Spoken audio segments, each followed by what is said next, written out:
ಎಲ್ರಿಗೂ ನಮಸ್ಕಾರ. ನನ್ನ ಯೂಟ್ಯೂಬ್ ಚಾನಲ್ಗೆ ಎಲ್ಲರಿಗೂ ಹೃತ್ಪೂರ್ವಕವಾಗಿ ಸುಸ್ವಾಗತ. ಇವತ್ತಿನ ಶ್ಲೋಕ ಏನಂದ್ರೆ 66ನೇ ಶ್ಲೋಕ ಆಗಿರುತ್ತೆ. ಇವತ್ತಿನ ಶ್ಲೋಕ ಏನಂದ್ರೆ ಭಗವದ್ಗೀತೆಯ ಶಾಂತಿ ಮತ್ತು ಅಶಾಂತಿಯ ಅಂದ್ರೆ ಶಾಂತಿ ಯಾವ ತರ ನಾವು ಇಟ್ಕೊಳ್ಬೇಕು, ಅದಕ್ಕೆ ಏನೇನೆಲ್ಲ ಬೇಕು. ನಾವು ನೋಡಿದ ಪ್ರಕಾರ ಎಲ್ಲಾ ಕಡೆ ನಾವು ಶಾಂತಿ ರೀತಿಯಿಂದ ಇದೀವಿ, ನೆಮ್ಮದಿಯಾಗಿದ್ದೀವಿ. ಆದ್ರೆ ಅಲ್ಲಿ ಇರಲ್ಲ, ನೆಮ್ಮದಿಯಾಗಿರಲ್ಲ, ಶಾಂತಿಯಾಗಿನೂ ಇರಲ್ಲ. ಆದ್ರೆ ನಮ್ಮೊಡನೆ ಇದ್ದಾಗ ಮಾತ್ರ ಶಾಂತಿ ಅಂತ ಹೇಳ್ತಾರೆ. ಮತ್ತು ಇವತ್ತಿನ ಶ್ಲೋಕ ಒಂದು ಶಾಂತಿ ಮತ್ತು ಬುದ್ಧಿ ಶಕ್ತಿಯಾಗಲಿ ಒಂದು ಇಟ್ಕೊಳ್ಳುವ ಒಂದು ಸಂದರ್ಶನವನ್ನು ನೀಡಲಾಗಿದೆ. ಮತ್ತು ನನ್ನ ಚಾನೆಲ್ ನೀವು ಸಬ್ಸ್ಕ್ರೈಬ್ ಮಾಡಿಲ್ಲ ಅಂದ್ರೆ ಸಬ್ಸ್ಕ್ರೈಬ್ ಮಾಡಿ, ಮತ್ತು ನನ್ನ ವಿಡಿಯೋ ಬೆಲ್ ಬಟನ್ನ ಒತ್ತಿ ನಿಮ್ಗೆ ಇಮಿಡಿಯೇಟ್ಲಿ ಆಗಿ ನೋಟಿಫಿಕೇಶನ್ ಬರುತ್ತೆ.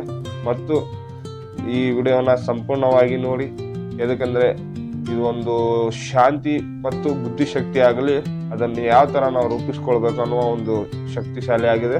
ಹಾಗಾಗಿ ಸಂಪೂರ್ಣವಾಗಿ ವಿಡಿಯೋ ನೋಡಿ, ಎಲ್ಲಿ ಸ್ಕಿಪ್ ಮಾಡ್ದಂಗೆ. ಮತ್ತು ಇವತ್ತಿನ ಶ್ಲೋಕ ನಿಮ್ಮ ಜೀವನಕ್ಕೆ ಸಂಬಂಧವಾಗಿರುತ್ತೆ. ಹಾಗಾಗಿ ಇವತ್ತಿನ ಶ್ಲೋಕವನ್ನು ಸಂಪೂರ್ಣ ಜ್ಞಾನವಂತರಾಗಿ ಮತ್ತು ಈ ಶ್ಲೋಕವನ್ನು ಸಂಪೂರ್ಣವಾಗಿ ನೋಡಿ. ಮತ್ತು ಇವತ್ತಿನ ದಿನ ಒಳ್ಳೆ ದಿನ ಆಗಿರುತ್ತೆ. ಹಾಗಾಗಿ ನೀವು ಒಂದು ಶ್ರೀಕೃಷ್ಣ ಪರಮಾತ್ಮನ ಒಂದು ಜಪ ಮಾಡಿ ನಿಮ್ಮ ಕಾರ್ಯಸಿದ್ಧಿಗೆ ನೀವು ಹೋಗಿ, ಮತ್ತು ಶ್ರೀಕೃಷ್ಣ ಪರಮಾತ್ಮ ಒಂದು ಒಳ್ಳೆ ದಾರಿ ನಿಮಗೆ ರೂಪಿಸಿಕೊಳ್ಳಿ ಅನ್ನುವ ಒಂದು ಸಂದರ್ಶನವನ್ನು ನೀಡಲಾಗಿದೆ. ಮತ್ತು ಶ್ರೀಕೃಷ್ಣ ಪರಮಾತ್ಮನ ಭಗವದ್ಗೀತೆಯ ಒಂದು 66ನೇ ಶ್ಲೋಕ ಏನಿದೆ ಅಂತ ತಿಳ್ಕೊಳ್ಳೋಣ ಮತ್ತು ಅದರ ಬಗ್ಗೆ ಇವತ್ತು ಚರ್ಚಿಸೋಣ.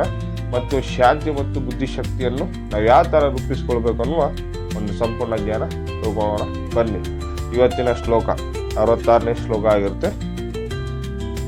ನಾಸ್ತಿ ಬುದ್ಧಿರಪ್ಯುಕ್ತೆ ನಾಚಯುಕ್ಸಕ್ತ್ಯ ಭವನ ನಾಚ ಭವಯತಂ ಶಾನಿರಶಾನಸ್ಯ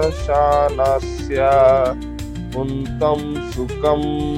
ಇದರ ಅರ್ಥ ಏನಂದ್ರೆ, ಕೃಷ್ಣ ಪ್ರತಿಜ್ಞೆಯಲ್ಲಿ ಪರಸ್ಪರನೊಂದಿಗೆ ಸಂಬಂಧವನ್ನು ಪಡೆಯುವುದವನಿಗೆ ಅಲೌಕಿಕ ಬುದ್ಧಿಶಕ್ತಿ ಆಗಲಿ ಸ್ಥಿರವಾದ ಮನಸ್ಸಾಗಲಿ ಇರುವುದಿಲ್ಲ. ಇವುಗಳಲ್ಲದೆ ಶಾಂತಿ ಇಲ್ಲ, ಶಾಂತಿ ಇಲ್ಲದವನಿಗೆ ಸುಖವಿಲ್ಲ. ಅಂದ್ರೆ ನಮ್ಮ ಶ್ರೀಕೃಷ್ಣ ಪರಮಾತ್ಮ ಅವರು ಹೇಳ್ತಿದ್ದಾರೆ, ನಿಮ್ಮ ಜೀವನದಲ್ಲಿ ನೀವು ಶಾಂತಿ ಅನ್ನುವ ಒಂದು ಸುಖ ಆಗ್ಲಿ ಶಾಂತಿ ಆಗ್ಲಿ. ಈಗ ಸುಖ ಇದ್ದಾಗ ಶಾಂತಿ ಇರಲ್ಲ, ಶಾಂತಿ ಇದ್ದಾಗ ಸುಖ ಇರಲ್ಲ. ಯಾಕೆ ಅಂದ್ರೆ ನಾವು ಶ್ರೀಕೃಷ್ಣನ ಪ್ರತಿಜ್ಞೆಯಲ್ಲಿ ಇದ್ದಾಗ ನಮ್ಮೊಡನೆ ಏನೂ ಕಂಡು ಬರಲ್ಲ. ಮತ್ತೆ ನಮ್ಮೊಡನೆಯಲ್ಲಿರುವ ಒಂದು ಶಾಂತಿ ಮತ್ತು ನೆಮ್ಮದಿ ಅನ್ನುವ ನಮ್ಮೊಡನೆ ಇರೋಲ್ಲ ಅಂತ ಶ್ರೀಕೃಷ್ಣ ಪರಮಾತ್ಮ ಅವರು ಹೇಳ್ತಿದ್ದಾರೆ. ಮತ್ತು ಶಾಂತಿ ಇಲ್ಲದೆ ಇದ್ದರೆ ಅದನ್ನು ಅಲೌಕಿಕ ಜೀವನ ಅಂತ ಕರೀತಾರೆ. ಮತ್ತು ನೆಲೆಸಿದವನಿಗೆ ಶಾಂತಿ ಸಾಧ್ಯವಿಲ್ಲ. ಅಂದ್ರೆ ಈ ಪ್ರಪಂಚದಲ್ಲಿ ನೆಲೆಸಿದವರಿಗೆ ಪ್ರತಿಯೊಬ್ಬರಿಗೂ ಕೂಡ ಶಾಂತಿ ಇಲ್ಲ. ಮತ್ತು ಆದ್ದರಿಂದ ಯಾವಾಗಲೂ ತಪಸ್ಸಿನ ಸ್ವಲ್ಪಗಳನ್ನ ಸವಿಯುವನು ಶ್ರೀಕೃಷ್ಣನ ಜಗತ್ತಿನ ಎಲ್ಲ ಅಭಿಯುಕ್ತಿಗಳ ಒಡೆಯ ಮತ್ತು ಕೃಷ್ಣನ ಎಲ್ಲ ಜೀವಿಗಳು ಮಿತ್ರ ಎನ್ನುವುದನ್ನು ಅರ್ಥ ಮಾಡಿಕೊಂಡಲೆ. ಅಂದ್ರೆ ಇವರನ್ನ ಎಲ್ಲ ಅರ್ಥ ಮಾಡಿಕೊಂಡಾಗ, ನಾವು ಕೃಷ್ಣನ ಪ್ರತಿಜ್ಞೆಯಲ್ಲಿ ಇದ್ದಾಗ ಅವಾಗ ನಮಗೆ ಗೊತ್ತಾಗುತ್ತೆ ನಾವು ಶ್ರೀಕೃಷ್ಣನ ಪ್ರತಿಜ್ಞೆಯಲ್ಲಿ ಇದ್ದೀವಿ ಮತ್ತು ಅವರನ್ನ ನಾವು ಪೂಜಿಸ್ತೀವಿ ಮತ್ತು ಅವರನ್ನ ಇಟ್ಕೊಳ್ತೀವಿ. ಮತ್ತು ಅವರೊಡನೆ ನಾವು ಅವರನ್ನ ಪೂಜಿಸಿದಾಗ ಅವರು ಹೇಳ್ತಾರೆ, ಇವರೆಲ್ಲ ನಡುವೆನೆ ಮುಗಿಸಿದ ನಂತರ ಅವರು ನಮ್ಮ ಶಾಂತಿ ಮತ್ತು ನೆಮ್ಮದಿಯನ್ನು ಕೊಡೋಕೆ ಆಗಬಹುದು, ಪಡೆಯಬಹುದು ಅಂತ ಶ್ರೀಕೃಷ್ಣ ಪರಮಾತ್ಮ ಹೇಳ್ತಿದ್ದಾರೆ.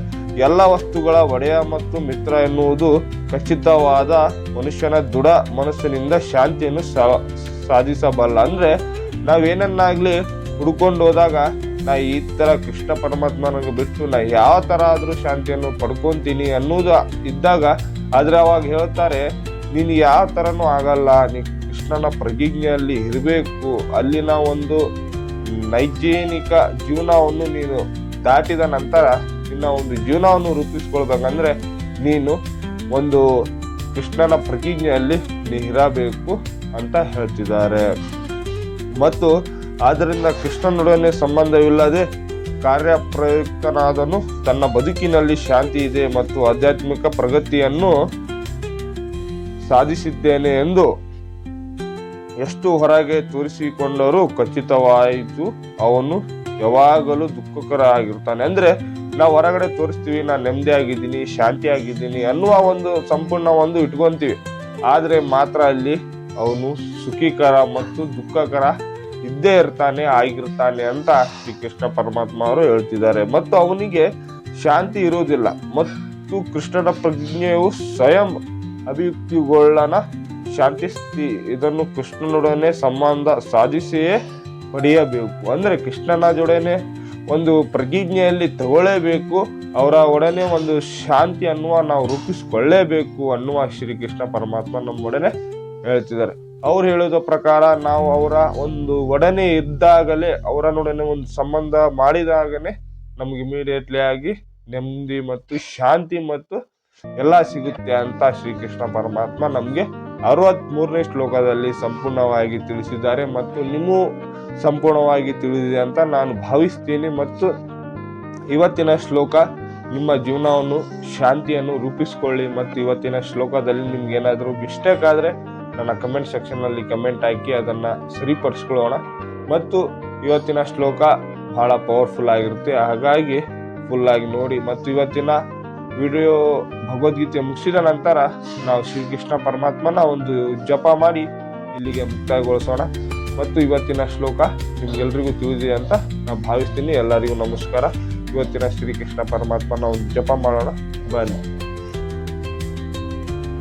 ಓಂ ಕೃಷ್ಣಾಯ ವಾಸುದೇವಾಯ ಹರೇ ಪರಮಾತ್ಮನೆ ಪ್ರಣತ ಕ್ಲೇಶ ನಾಶಾಯ ಗೋವಿಂದಾಯ ನಮೋ ನಮಃ. ಈ ಶ್ಲೋಕವನ್ನು ನಿರಂತರವಾಗಿ 11 ಬಾರಿ ಜಪ ಮಾಡಿ ನಿಮ್ಮ ಕಾರ್ಯಸಿದ್ಧಿಗೆ ನೀವು ಹೋಗಿ ಒಂದು ಶ್ರೀಕೃಷ್ಣ ಪರಮಾತ್ಮನ ಒಂದು ಇನ್ನೊಂದು ಜಪ ಮಾಡಿ.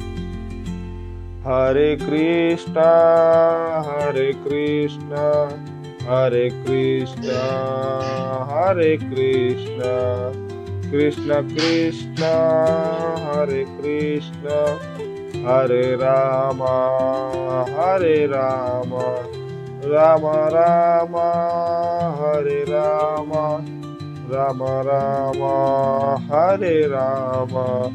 ಎಲ್ಲರಿಗೂ ರಾಧೆ ರಾಧೆ. ಇವತ್ತಿನ ಶ್ಲೋಕ ಇಲ್ಲಿಗೆ ಮುಕ್ತಾಯಗೊಳಿಸ್ತೀನಿ. ಎಲ್ಲರಿಗೂ ನಮಸ್ಕಾರ.